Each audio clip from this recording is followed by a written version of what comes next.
Here we go.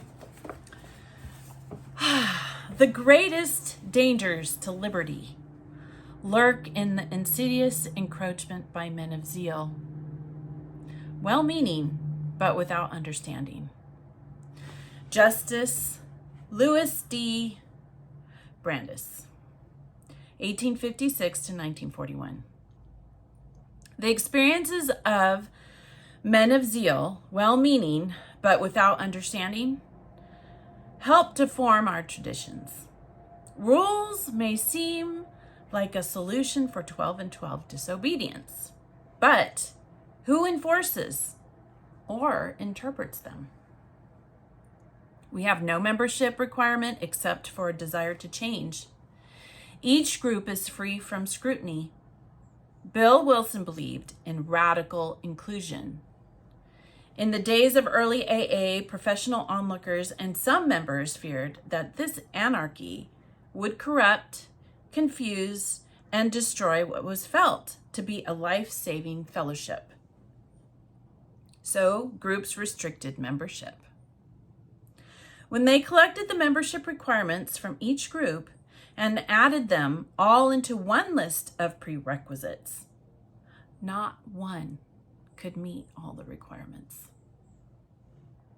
No one diagnoses newcomers, checks homework, or takes attendance. In the same anarchistic way, groups read what they wish and say what they want, so long as they don't significantly affect other groups or their fellowship. Fellowship central offices do the bidding of the groups. They don't dictate terms or enforce rules. Well-intentioned fault finders might find themselves gathering the support of others to correct or discipline a wayward group or member. The missionaries may ask themselves, do I sing eloquently but lack an understanding of the words and music? Diversity requires accommodation. Tolerance doesn't require liking everyone or every group, but we love them like family. Am I mindful about preserving our principles while respecting the autonomy of groups and members? It's my side of the street that warrants inventory, not theirs. When I think I have found something out of order, do I carefully weigh my evidence and consider all sides? What else could this mean? Is a good question to ask myself when I feel certain, before I start flapping my gums in self-righteousness. I think the more I learn, the more I realize I don't know. So, tolerance, right? For people who are well-meaning. I think being in a cult where men made all the decisions in a room behind closed doors, we never saw them. We never had an opportunity to, as a woman, as a child, as a publisher, to have the say in who was getting disciplined in the congregation. We never had a say. We didn't even know what was going on most of the time, unless you were part of the family who was in that little circle of men that made those decisions. Elders, wives, children of elders, close friends of elders. You kind of don't know what's going on. And I was always in that situation. My family was the family that got ostracized because my father was disfellowshipped for 15 years. So we were marked. As a family, we were marked. And my mom would take us to the Kingdom Hall, and then she'd take us to Fiddler's 3. And we'd go to McDonald's before or after the meeting. We'd go after the meeting. We'd take all our food and go home after, and then my dad would be waiting there. There were times when, as a family, we had no idea what my dad was going through after he would meet with the elder body, right? The elder body. And those men, later on, I found out, they treated their families terribly. Some of them never had children, so they had no idea what my family had gone through, or what my parents were going through as they were raising teenagers or raising children, because some of these men never had an idea of what it was to have a child. But they were still part of this group of men that made decisions for my family. Mostly white men. There was a couple of black men in that group, but still the organization as a whole is established by white men. So they don't understand what minorities go through. They want to believe they do, and they want to believe they know what families go through when they have children. And elders that never have had children, they make sure they tell you when they get up on stage, oh, well, we may not have the children, but we love your children. And I'm thinking, no, you don't understand. I remember sitting there listening to that kind of reasoning and thinking, you have no idea what that feels like. These women have no idea what it feels like to have a child out of their body. You almost die having your kids. It's rough and it's hard. And there's just so many things that you don't realize when you haven't experienced them. And everybody's experiences are so very different, and how they react to them it's so very different. So our brains are just so complicated, and it's hard for a group of men to understand 150 different other brains. There's no way. So yeah, I appreciate that as a whole, if you come to the recognition that you're not perfect, and you can't make decisions.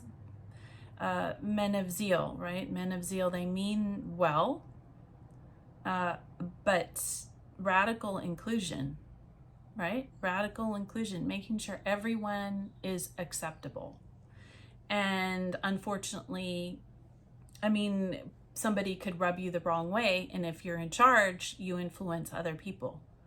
And then that's it. That's it for that person. And that one person is isolated from the group.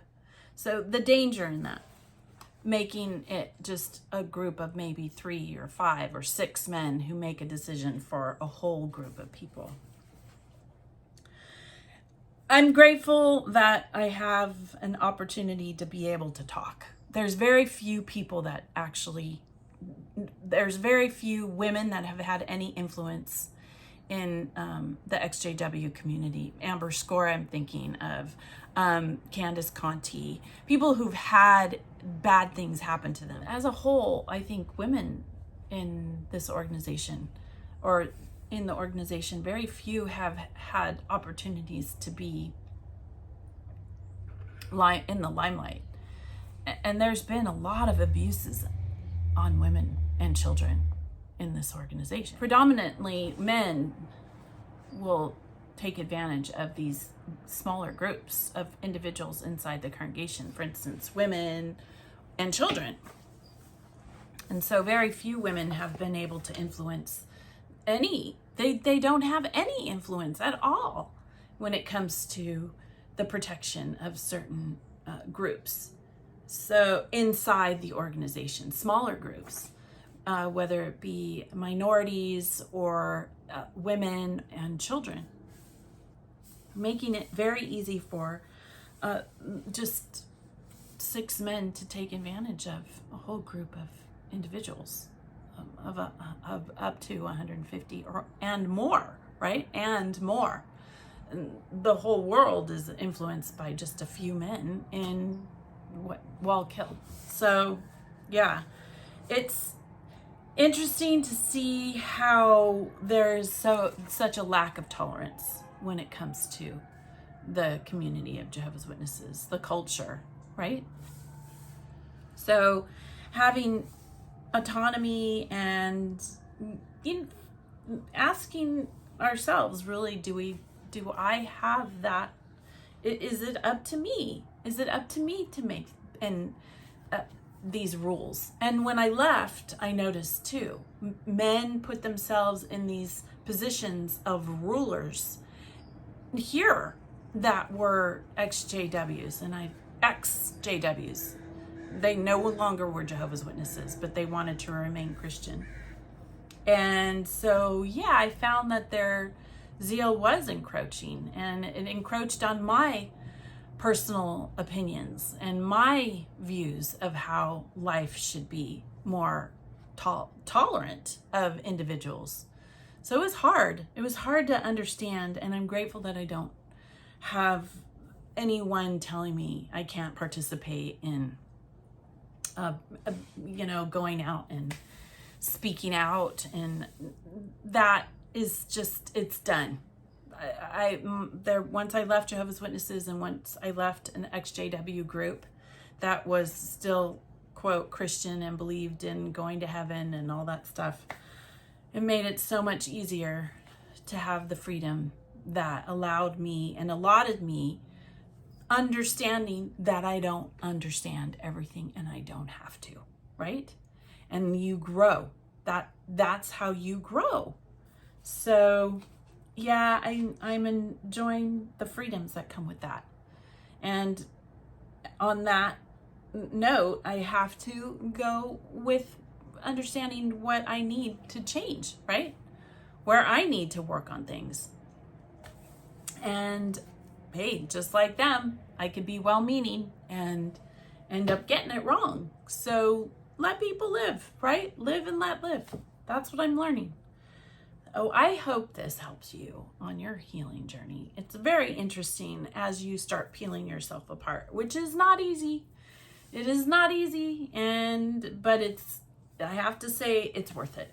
It's worth it because you really tend to open yourself up, and that's wonderful.